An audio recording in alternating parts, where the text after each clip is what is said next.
When God puts his super on your natural, that means that you're operating from the spiritual kingdom, which is tied to your purpose. And you might be doing it at a point where you're making it look easy. You're making it look easy to the point where other people want to step in the ring, step in the arena, and do what you're doing. Coming from a place of, because that person is doing that, I can do that better. Or that person has a lot of followers or a lot of money from their career. Let me go and do that. That can be the hard part that they are coming from, which is not coming from a pure heart. Because when they decide to come and imitate and do what you do, that's when they're going to get in that arena and find out the weight that you carry, the mantle that you have on your life. And that it's not what they thought it was going to be. Because God has given you the spiritual gifts of serving people, of grace and mercy, of how you deal with people, how you're able to put your problems on the back burner to serve other people, to love on other people, to help other people, and do what you're called to do. And they don't have any idea of what's going on behind the scenes. You could be sitting there helping people and living a catastrophe behind the scenes where everything is breaking loose. All hell is breaking loose.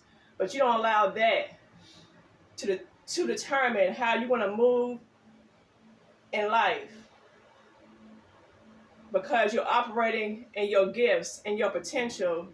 You're operating and moving the way that God has called you to move and operate. So for those people who want to be going and getting in arenas that they're not called to get into, it's time to go to your Heavenly Father. Get that unconditional love that you're searching for from other people, because that means that that's an identity crisis where you don't know who you are, because you are doing what culture says to do. You're in the world, moving like the world, and you're not moving like you're supposed to be moving, which means moving in the kingdom, doing what you're called to do.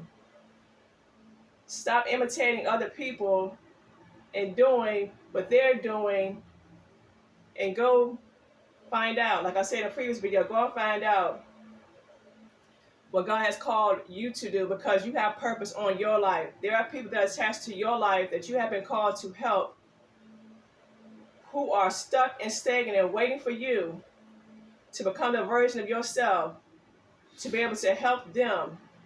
And instead of pivoting, going left, trying to imitate other people that have supernatural grace and mercy on their life, it's time for you to go get that supernatural grace and mercy on your life to help the people that you're called